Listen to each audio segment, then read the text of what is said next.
Oops, let's try this again, but let's do it.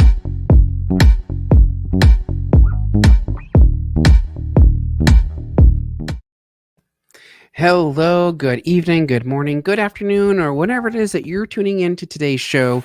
My name is Jonathan Bangle here, and I'm the host of Naked Tax Talk, where babies we bear down to the naked truth about who we are, be it personal, business, and of course, our monetary lives. I'm always asked, Jonathan, why do you have to show up naked? And the truth is that being naked is a way in which we show vulnerability, and we also tune into our courage. At the end of the day, it's like RuPaul says, we're all born naked, but baby, at the end of the day, the rest is just drag. So I actually am bringing on one of my guests. Her name is Mika Holler. She is the founder of Switch for Change. She is a communication coach and expert, and actually one of my own private communication coaches as well. She'll be here joining us shortly, hopefully today. I was going to be interviewing someone at live with another guest, but unfortunately things just kind of changed. Switch for change. And so now we're going to be here with her. She's letting me know she's having some technical difficulties, so just bear with me one second. This is part of being live, as they say. So hopefully she'll be able to log in here. But while she does that, and while I bring on my wonderful guest, I want to remind everybody to let you guys all know that this show is interactive. So you can leave your comments right now live with us. We will read them off if we have an opportunity. And we also want to let you know that she is going to be here in a second. Yay, fantastic. So while she's getting herself prepped and ready to go, I have to do a little bit of promotion. So today's episode is going to be brought to you by jonathanbangle.com, which is actually just my name, but the truth is it actually is a legit business, jonathanbangle.com, responsible for bringing the education and shining the light to the fog of taxation and setting clarity to others so that they can empower themselves and become the badass CEOs they were meant to be by looking at their financials and making better business decisions. I also want to let you guys know that my book, The ABCs of Deductions, is now on paperback. So nicely fresh. The smell of books. So now it's available for you to purchase over at Amazon.com. Just check out the ABCs of Deductions, an entrepreneur's guide to tax write-offs. What I really like about this book, and I have to admit, I don't know how many authors are watching out there, but when I wrote this book, I went back and I proofed it and edited it and everything, but I actually never really sat down and read it. And I have to tell you that I did the other night. I was kind of wanting to read some type of material, had it on my nightstand, and I cracked this little puppy open and I started reading it. And you know what I love about it is I've got this little passage, Raher, that says, A is for advertising. How else do people know you exist? And I started out with that first question. How do you know, or how do people know that you exist? Well, you have to communicate with them. That's why I've got Mika here joining me right now. All right, Mika, welcome to Naked Tax Talk. Take some time to just introduce yourself, let the world know who you are, and then we'll get into the juicy of how we know each other. Okay, thanks very much for having me, Jonathan. My name is Mika Holler. I'm from Calgary, Canada. I'm a communication strategist, and I help people develop better connections and relationships. I believe everything's about perspective, and so I help my clients operate on their perspective that they want to communicate, the platform they want to communicate on. And I believe that's our value systems, our own agreements, what mindset, how we're approaching our environment, and every day changes. So I help them process what space they're in so they can communicate with clarity and have the results and outcome that they want. And not only that, though, are you not only an amazing coach, but you also do something similar to like what I do. So what else do you do? Well, I help people with wording. A lot of times when we're marketing, Jonathan mentioned, how we exist, and I think it's all about presence and how we market ourselves through our words. And I help Jonathan and I help other clients, responding with engagement. How when we get that review, or how do we respond to a client's needs. And sometimes we need to take a pause and take a step back and think, okay, what is it they're asking for? What space are they looking for? Because sometimes when we're having conversations with a client, we miss those things in between. So it's really important to ask clarifying questions. I think that's one of the key things in business, whether you're a tax consultant like Jonathan or anything, is asking a clarifying question. What resources do you need, for me? And then you can, that the way the client can expand on that. And then when we're more specific with our questions, we get better results. Now, you also have your own podcast, right? I do. Switch for Change. Yes. Is it Switch for Change as well, right? It is, yes. Switch for Change with the Now, number 4. tell us. Now, there's something unique about your show. I personally think it's unique in that they're short, small, micro doses of Mika and your knowledge and your expertise, right? Yes, I think in the world of technology, a lot of us have a short attention span. And so we want to get that bite size. Well, it's true, right? It's true. Yeah. And some, do I want to listen to a 30-minute podcast? And I mean, it's great. Like, if you're prepared to sit down and listen to a 30-minute podcast, that's great. But for the average person, if they're, on their way to work, they don't want to be distracted. So they want to get the meat, to get to the point, And so I think having bite-sized key points. Yeah. No, I totally like that. It's about having bite-size consistency. Because I'll tell you right now, like with Naked Tax Talk, like I know I have some fans that will watch the full series, the full episode, and I got a few, right? They'll tune in for a few seconds and bounce off, and I think that's just part of, the world that we live in. So, Mika, tell me a little bit about. Here's the thing, right? Here's the thing, folks. What we're not telling you is that Mika and I actually have known each other now, going on a couple years now. If not a little bit longer, right? 2 years, yeah. So we actually met at a mutual event called JVology Live. Shout out to you, JFSET.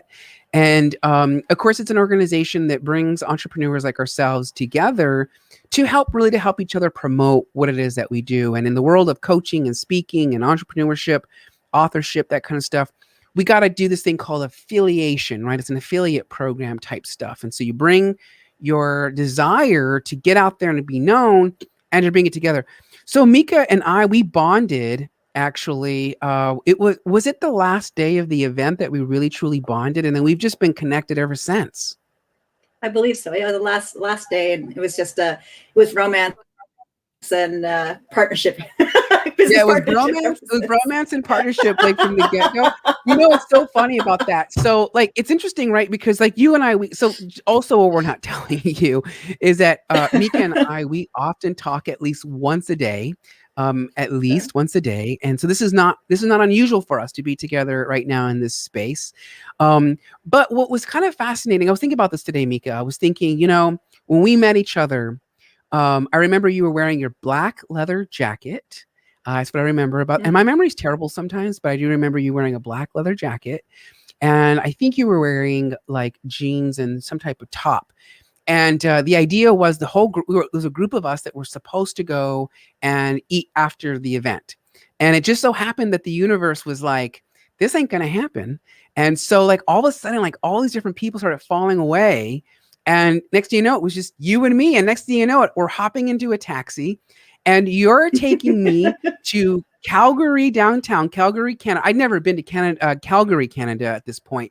So I hop in a taxi with you and we make our journey to Calgary. By the way, Calgary reminds me of Albuquerque, New Mexico. So for my Albuquerqueans out there, it's similar to the terrain.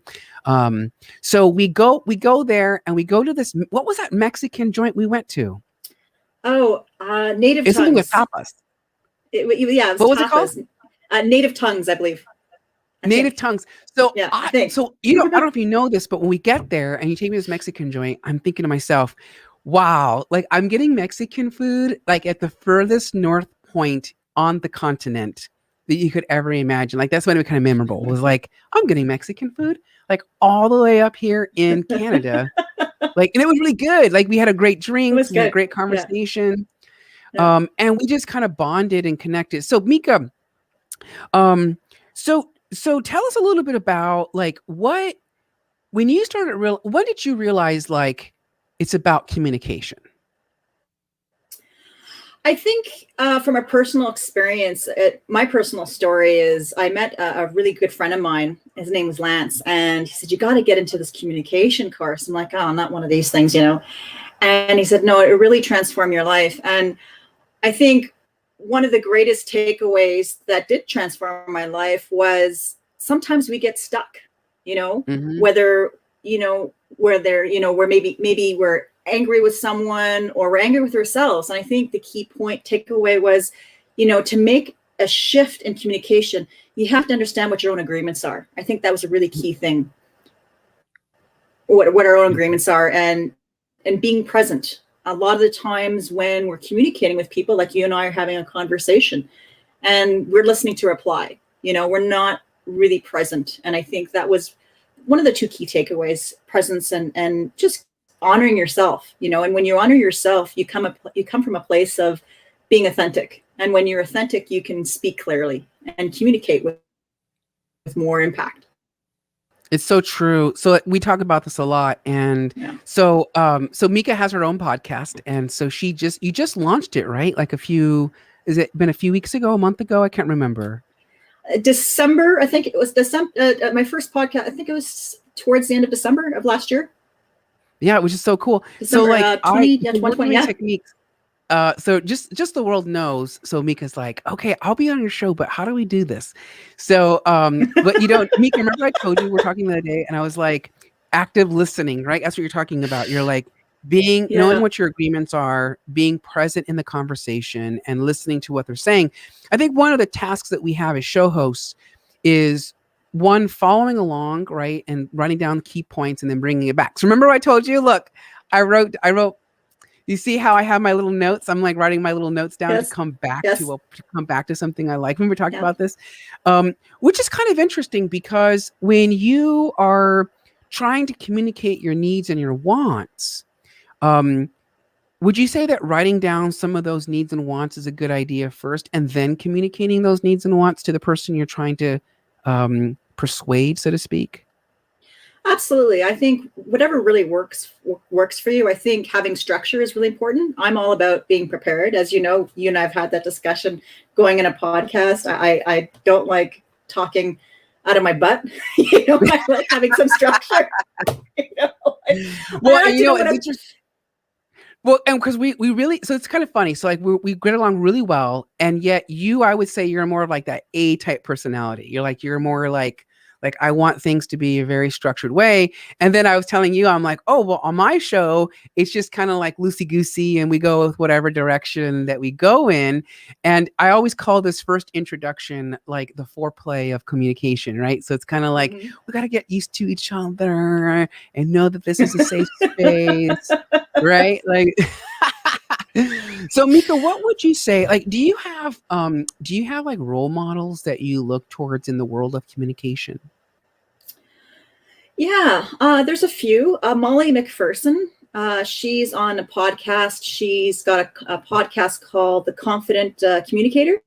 And Mm, she talks a lot about, she's a PR specialist. So she focuses on people having a crisis, negative images, and just various topics revolving around communication. For example, you and I talked about the how to spot a baiter, you know, when someone baits you in a yes. conversation. So she's Yes. one. Not a Yeah, she's masturbator, but a baiter. a baiter. Yeah. Nice pun there, Jonathan. Thank Yeah, you. no, she's so there's Molly, and I mean there's quite a few. I think I always explore. Sometimes what I do just on random, I just type communication and see what comes up. I really don't have any particular person that I follow. I like What to would learn from Jim different Rohn people from say? different. What would Jim Oh Rohn yes, say? Jim Rohn. I think Jim Rohn says personal development is key, and every day if you practice a little bit every day, right? Every day, Yeah, you we know, you do. get better. You know, yeah, yeah. Jim Rohn, I guess. Yeah, I guess he's up there. You know, he's one of my favorites as well. He's a great motivator. We Oh talk yeah, and I about it. guess that Zig Ziglar. I like. He has. I gotta tell you this story. There is this really. When you're dealing with a negative environment and you're having someone who's just, you know, has a one way communications, just not open-minded. And he says, well, there's just some people that are just so negative. He says that they believe Humpty Dumpty pushed them. Or no, what did he say? They believe, he believes somebody pushed Humpty Dumpty. Now, if you ever know Humpty Dumpty, the egg, he fell off. Oh yeah, because it doesn't tell us how he falls, right? It just says Humpty Yeah. Dumpty sat on a wall. So and Ziegler says, something. yeah. So he says some people just believe that someone pushed Humpty Dumpty. Anyway, it was Well, maybe it's yeah, depending made me on the laugh. person's point of view. It's like if they're negative Nancy's, so to speak, or negative Karens, I guess is the new phrase. Debbie if they're Downer. if they're negative, Yeah. then Yeah. someone pushed them. If you're positive, maybe he just fell back. I don't know. Right. How do you spend that? How do you spend that one? Everything's about perspective. So you have this natural gift, because again, I've worked with you, and you have this natural gift where, as a client of yours and some of your other clients, we kind of come in all frazzled and dazzled. And you know what? I will say this. So I'm actually in a class right now with Angel Johnstone, and we're studying tapping into money.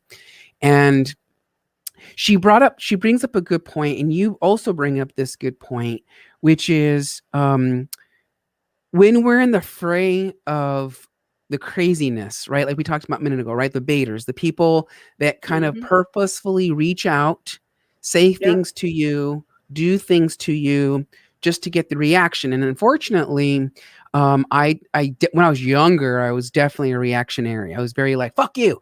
Right? Because it was just reactionary. But what I realized is that when you're in the fray of it, when you're in the midst of it, it's difficult to see the message that the other person is actually saying. And you have this natural ability to go, wait a minute, what they're saying, this is really what they mean. When did you know that this was one of your natural gifts that you have? Well, thank you, Jonathan. I think it was about, again, I go back to my friend Lance. He taught me the power of presence. I think it just comes back to presence, getting present with yourself and asking a question. He always used to tell me, if you want a new perspective, ask yourself a question. And so I think, well, it's kind of It's true. simple advice, but it's true. So I think I apply that when you talk about, understanding what the real meaning is. I kind of engage with curiosity as opposed to, what my meaning is, because I think when the person's speaking, you're helping them explore what they're saying. It's not about yourself, because sometimes when we're not being present, we're trying to interpret what it means. And when we take that attachment of meaning away, like from ourselves, and focus on what it means for them, then the conversation becomes much more truthful. That's interesting you say that, because like you said, like, you take the curiosity approach. And I'm really fond of one of my other coaches. Her name is Dominique Molina. She's the founder of the American Institute of Certified Tax Coaches. Shout out to you guys. And she trains us to find our value in what we do as tax planners. And the other day I was listening to her. She was on a podcast, The Abundant Accountant, by Michelle Weinstein. Shout out to you as well. And she had said, what do you do when a client is kind of like wanting you to prove that you know what you're doing? And her response, which I think is brilliant, is she says, well, I'm not doing the talking. I'm asking strategic questions to get to the answers I'm looking for right from the client. And that is demonstrating my expertise. And so it's kind of interesting that you mentioned that, like the curiosity, you're coming from a place of curiosity, because it's kind of like, I'm coming from a place of I am the expert. You don't know that, because I'm coming across as I'm asking you more questions because I'm trying to get somewhere. And I just totally realized this. So like I had a call today with one of my clients, and they were sharing some information because we're doing taxes. And so I was asking some questions, right? So it's like, tell me a little bit more about this. Tell me a little bit more about that. And so while they were giving me the answers, like there were red flags to some of the ways they were answering my questions. And so I was making notes of that, like, okay, red flags. And so I kept on asking them like different series of questions because I was trying to pinpoint whether or not what they were telling me was going to take us down one road or if it was going to take us down a different road. And Mhm. before I jumped to a conclusion, I wanted to make sure that I was getting clarity from them to make sure I was understanding what they were saying because my brain's already auto calculating, right? It's already auto doing everything. And I'm playing from that curiosity. I want to know, like, where are you taking me? And is this really what you're intending? And so I got to ask you those strategic questions just to make sure you're not going down the road I think you're going down. And I also don't want to blurt out an answer because I think in law we call this leading. So I didn't want to lead the client, right? I didn't necessarily want to have them like go down there. So when it comes to communication, you work with people, primarily entrepreneurs, right? Entrepreneurs and individuals. I think anybody wanting to be successful in every area of their life. I think it's a personal thing. I think success is a personal thing. So And so you come from that place of curiosity. And so like, so what kind of like questions would you find yourself asking? For example, somebody who wants a promotion at their work. that's a really good question. I think it's a balance of what looking for what the company is looking for, and then Mm, also how you complement that need. I think it becomes about a win-win, just like communication. It's about having that respectful balance.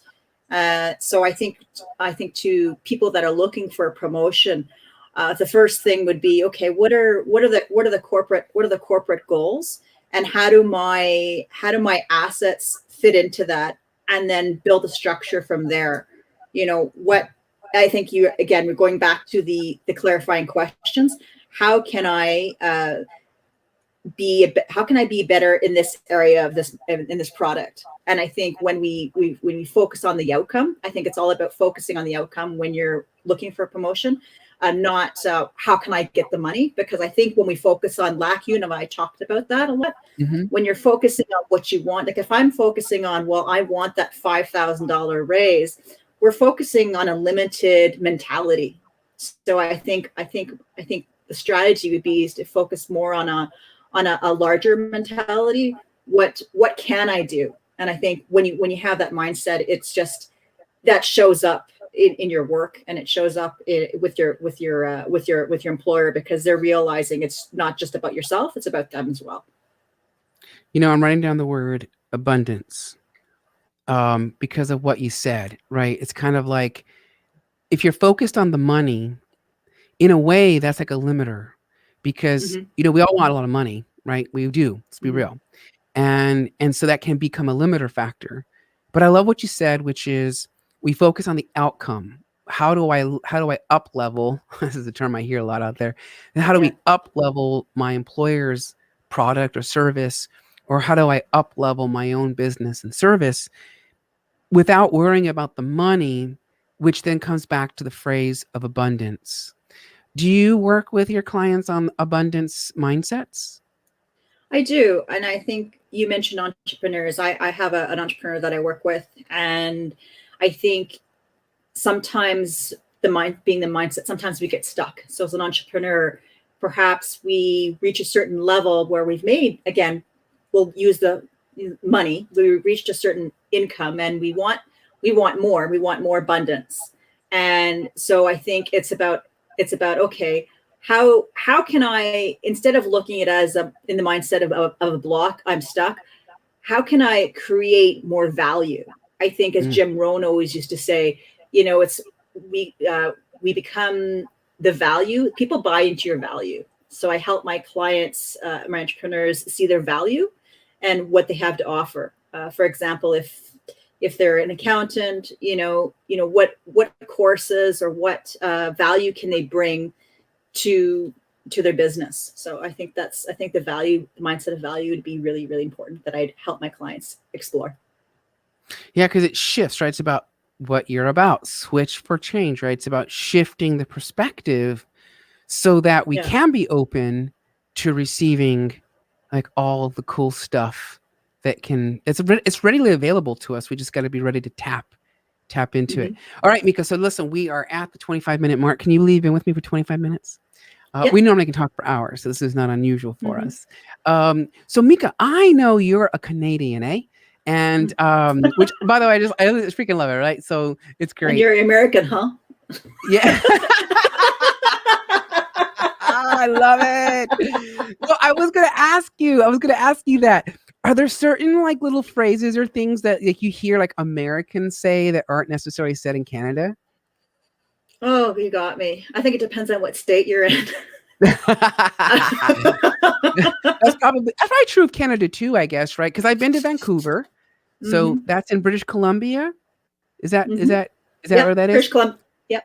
And then where? So and Calgary is in Alberta. Alberta. Yes. Yep. Yeah, I got my geographics. Woohoo! Woo. All right. So let me see this. So, all right. So, as you know, around this part of my show, like to be asked questions either about business or tax. Do you yourself have any questions about business or tax that I can answer for you? Yes, I think as an entrepreneur, what can I write off as a coach? I mean, I know the basics, writing off my payments, my utilities, and but are there any creative ways as a coach that you would think like you yourself from your experience could share with me? Yeah. And just so you know, it was because of you, Mika, that I decided to start looking up Canadian tax law. Because this truth is law is public, not record, right? So it's not like a big secret.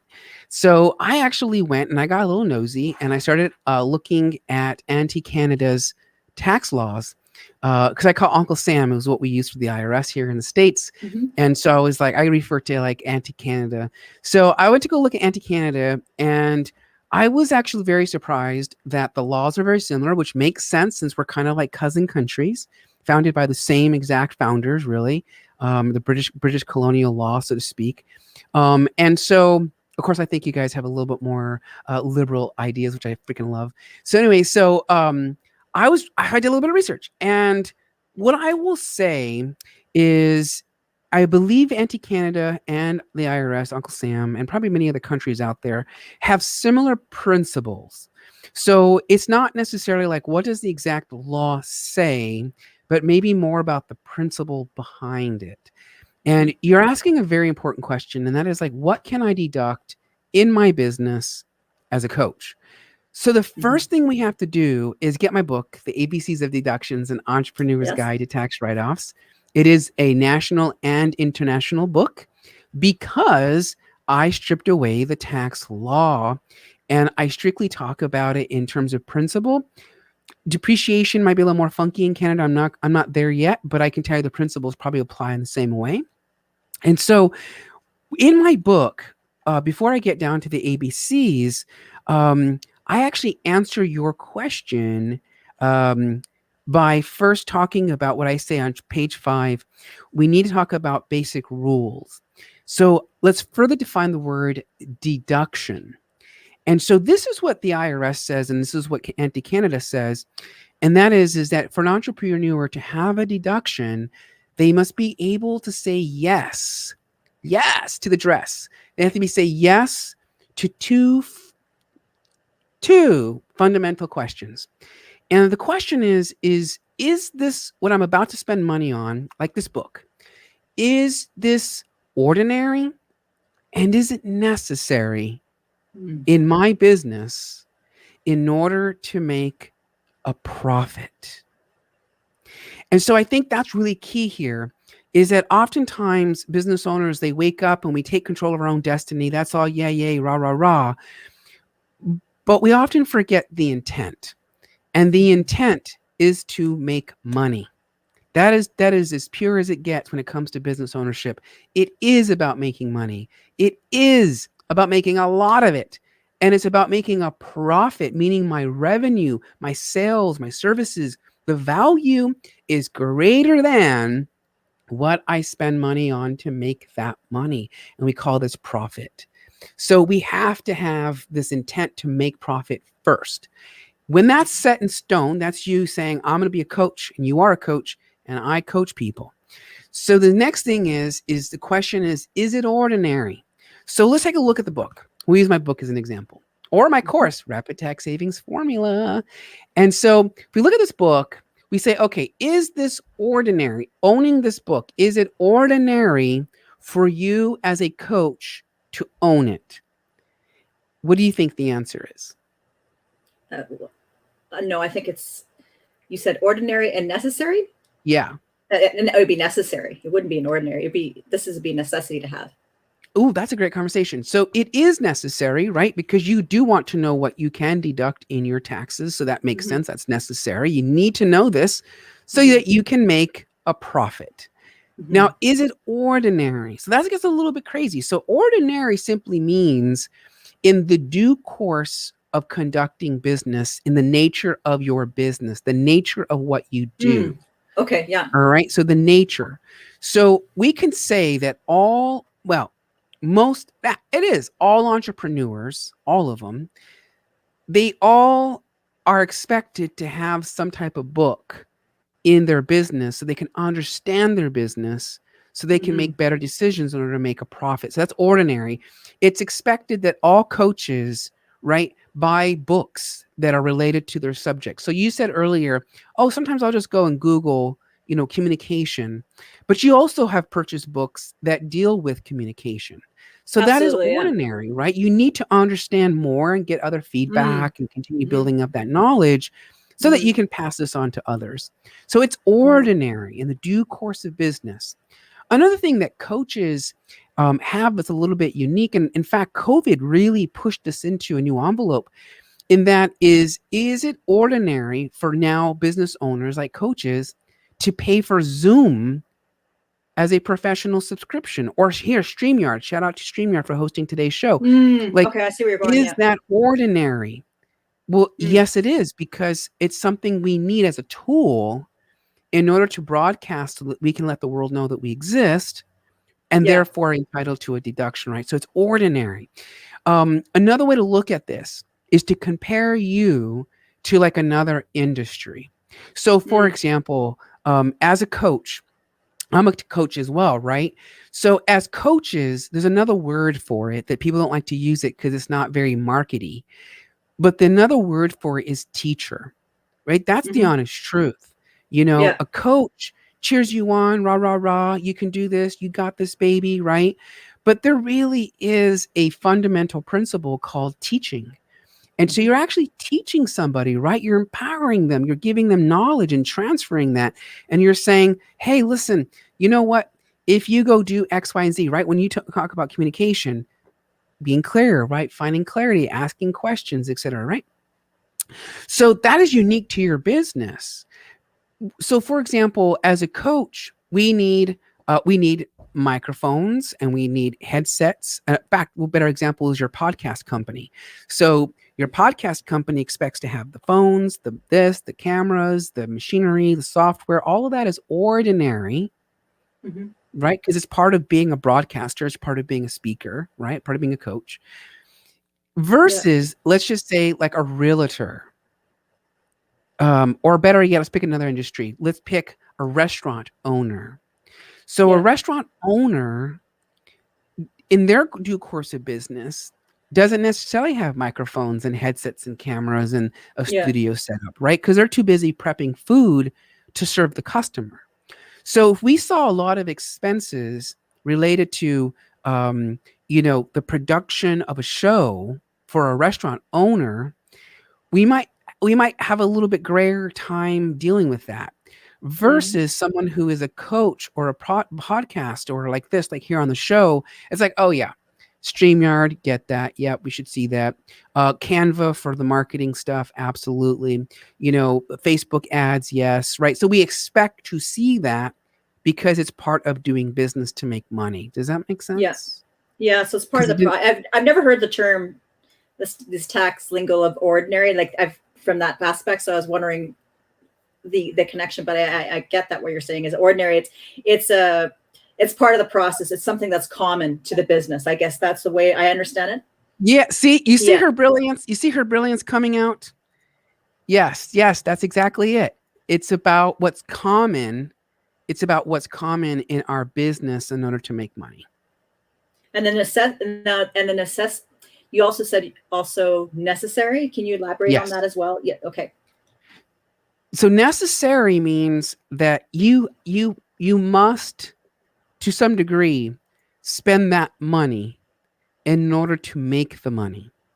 So for Okay. example, we like, you have a podcast, I technically have my show, right? So it would be, and by the way, we can talk, let's really quickly talk about necessary. So necessary is not about value. All right. Let's be very clear here. Necessary does not mean I have to spend cheaply on things to produce income. Like, you can go and spend high end money to make high end money. Does that make sense? So this isn't about being cheap to save money. It's about spending money to make money. So, and we'll talk about something called reasonableness, which is loosely defined in, at least in state law, tax law, I should say, in the and with states here in the states. Well, anyway, so necessary means I must spend the money to make profit, because if I don't have a product, I don't have a service. Mm. So, for example, as a coach, you have to spend money on a Zoom, especially now that we're virtual. Okay. You have to, Yeah. necessary, right? Yeah. If you Hmm. don't do that, you don't have a class. Yeah. If you are a podcaster like we are, and you don't spend money on StreamYard, for example, or a camera, I guess if you're doing a live show like this, or if you're doing audio and you don't spend the money on the audio software or whatever, right? Like, you don't have a show. So if you Yeah. think of it like that, it's about spending money in areas that ultimately translates into dollar bills. So that's Mm. Mhm. necessary. Yeah. So an Okay. example would be, back to the other example, right? So we just talked about us being headsets and this and that. But a restaurant owner, so we'll go back to the restaurant owner, they don't have to spend money on a microphone and headphones and a camera and subscriptions to a show, right? Because they don't need that. They get walk-in traffic, you know what I mean? They get radio ads, or they get other ways they make their money, right?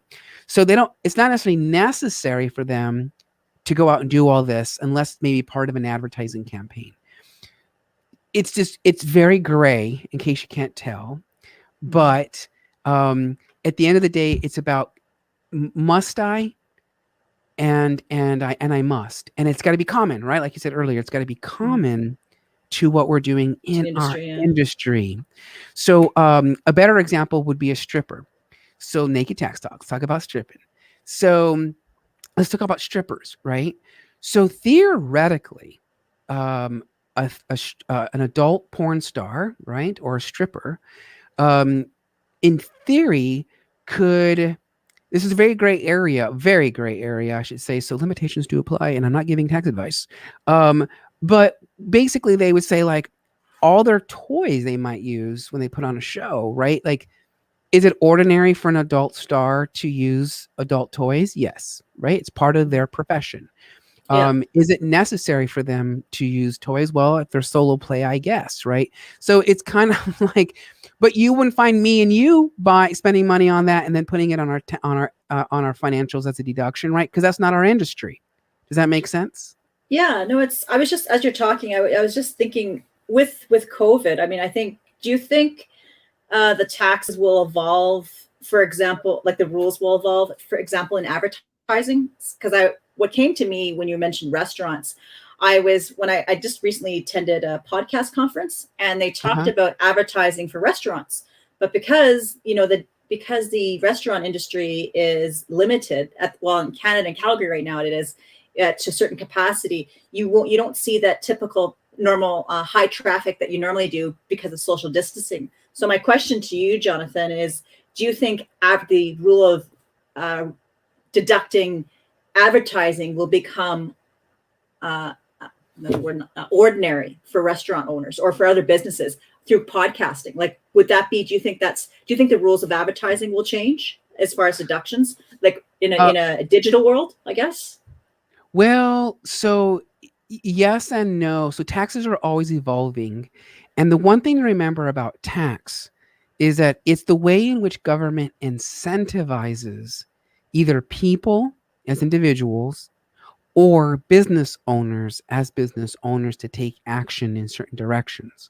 Mm. So, for example, advertising is typically 100% deductible, right? You spend money on Google ads, Yeah. Facebook ads, Yeah. newspaper, coming on a show like this, spending money here, that kind of stuff. Hmm. So Yeah. that will always be right because it is ordinary and it is Hmm. necessary, Yeah. right? That everyone needs to be seen because if you're never seen, you don't exist, right? In fact, Yeah. it's in my book. So that will probably never change. But here's what I mean by how tax law evolves, because you brought up that's a great point. It does. So I'm not sure about Canada. The last time I looked, meals were still limited to 50%, same as the United States. So the United States pre 21, the American Rescue Plan of 21 changed the rules on that.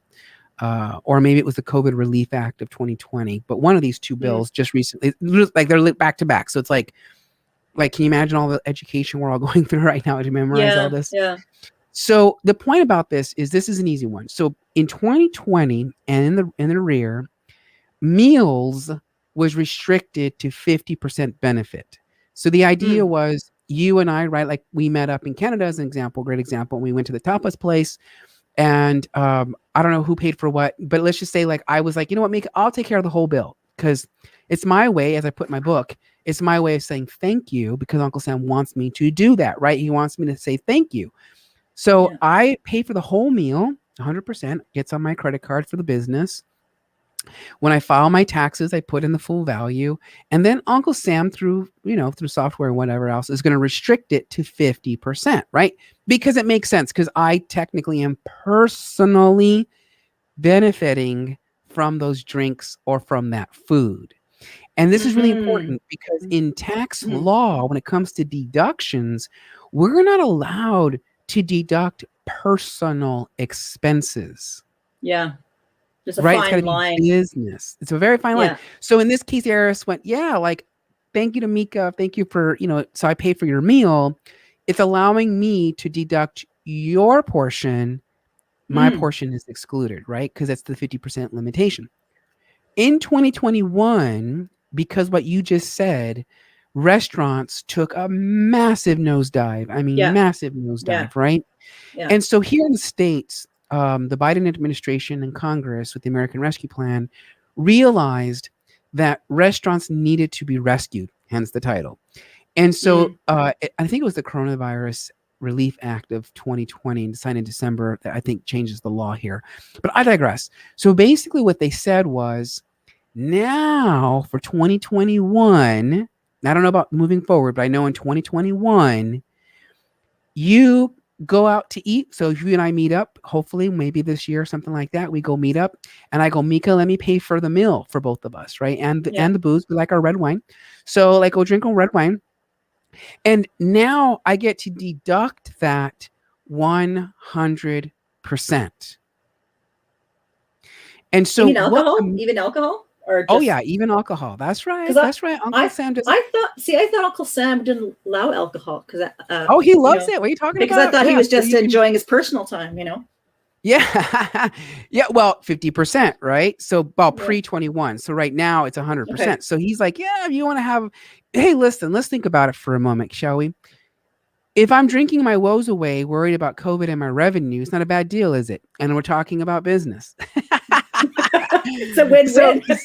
right? It's Exactly. It's a becoming win win. ordinary. So this is the way in which government incentivizes us, right, to go take action. So all of a sudden I'm going, ah, I get to deduct 100% of my meals and beverages as long as I meet Mm. 5 rules in the States. And I imagine Canada's the same way. You have to meet 5 different rules for meals and Yeah. beverages. So it's, I got to have a purpose. I have to have a person I'm meeting, and I have to have a place, a time, and a date, right? So all of Yeah. that.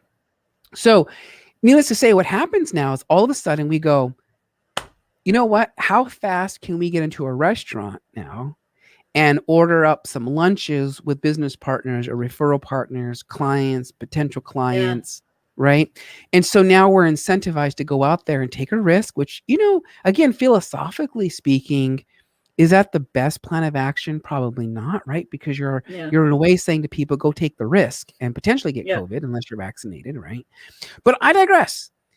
The government is basically saying, I want you, business owner, to go out there and spend your money in restaurants, meals and beverages, including alcoholic Mm, ones. And in exchange for doing that, you're going to deduct that as 100% write off in your 21 taxes in the States. Now, I don't mm, know about Canada if they'll change that rule, but yeah. I suspect that they may look to the US because, right, because governments look at each other Yeah. and they might look to the Course. US and go, oh, that really helped restaurants. And so you might see that then happening in Canada when they revise the laws. Now, I've also forgot to throw this out there, and this is the tip, and just the tip. And that is that even the tips that you put on that receipt are also going to be fully tax deductible. Oh, really? Okay. I didn't know Yeah, that. again, because it's incentivizing us, right? It's incentivizing us to go Mm, to a restaurant, be served by a waiter or a waitress, right? They do a bang up job, and we put down a tip. So, in a mm. way, not only is the meal and the beverage, so is the tip. So, the total balance 100% in the United States for 2021. So, did that answer your questions? Yeah, no, I know you talked a little bit about. I was the other thing that came to mind was relief programs. I know here in Alberta, I can't remember if it's a $5,000 uh, relief grant for entrepreneurs that we're losing money. I think. Can you speak to that in taxes in the U.S.? Like, is it the same? Like, do you think again when we talk about rules evolving? Do you foresee that in the future of having tax relief breaks in the future because of a pandemics? Do you think they'll call it a pandemic relief? Like, do you think that's something that's going to be created going forward as a president? They might create, so like we have these things called emergency declarations. So Mm, like when the president or a governor, so if it's at state level, but if you're at the federal level, so if the president says we are under an emergency declaration, mm, it basically changes tax law, but for a moment, for a brief period of time. So it could be about taxes being due or interest being assessed or penalties. Like there's all these different little nuances when someone declares an emergency. Um, it's going to be interesting because I think what we're going to find is that the laws are going to change to benefit, hopefully, the entrepreneur or maybe the individual person. So no one's talking about this, and that is that when the pandemic happened last year, yeah, almost a year ago. In fact, we were just in the midst of yeah, it. yeah, The entire workforce of the people that were going and they were working at a building. You were there, I was there, we were all there at one point, and we were working in a building, right, being paid for by the employer, the rent, the AC, the lights, the gas, the telephones, everything, right? No one's talking about this. But what happened in 2018 with the Tax Jobs Creation Act signed into law by Trump and his associates? They repealed something called unreimbursed employee expenses that most people were entitled to deduct on their personal income taxes for unreimbursed employer non-reimbursed employee expenses, meaning I spent money out of my own pocket to benefit my employer's bottom line. And so we were allowed to then put that on my Schedule A. I'm talking terms now. The yeah. Schedule A is when we itemize your tax deductions on a personal level versus like what we call a standard deduction, which is just this flat number across the board. So when the pandemic happened, like America's, and I know Canada's, the worldwide, people were sent home to work out of their homes. So imagine for a moment now the burden of electricity, heating, communications, the burden of maintaining your home, the plumbing because it clogs up, you had a bad night.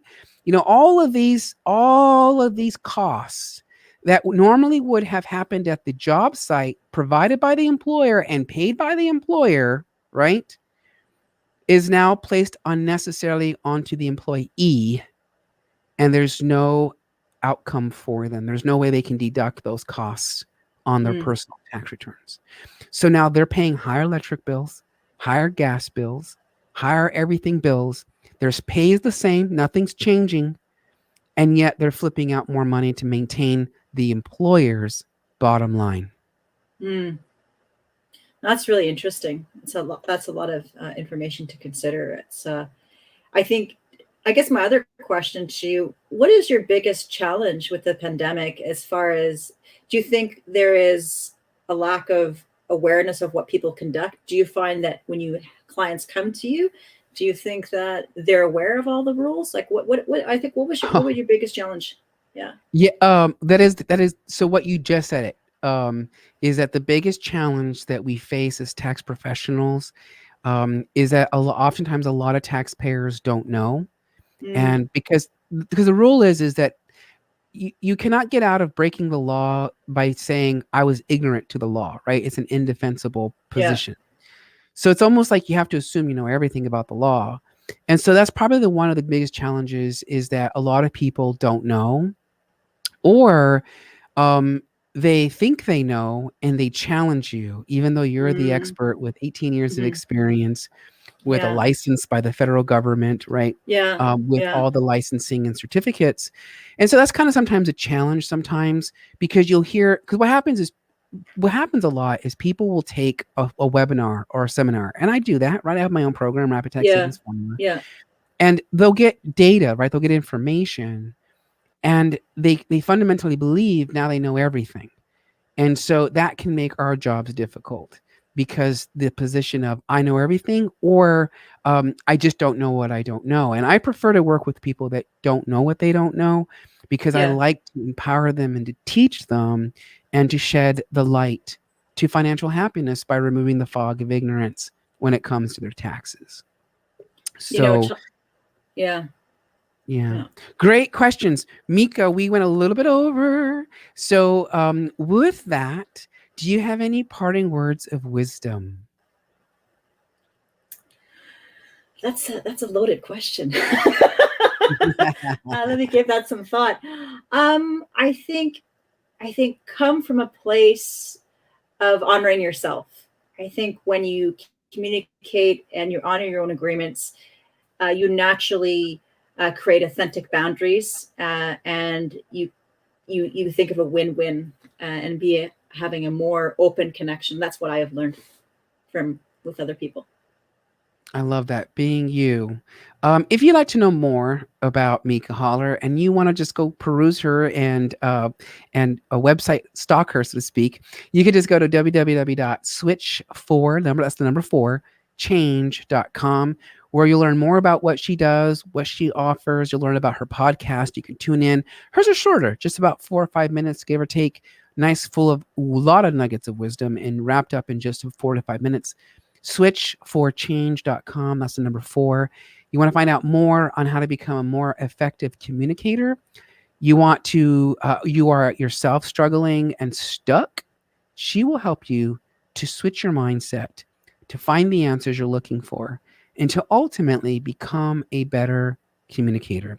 Tonight's show was brought to you by jonathanbengal.com, teaching entrepreneurs to let go of the fear of making a profit and legally paying less taxes. It's also brought to you by the ABCs of Deductions, my book. So if you would like to know more about me, you can please find me on Facebook. Just simply Google Jonathan Bengal, B as in boy, Engelea, which stands for IRS Enrolled Agent.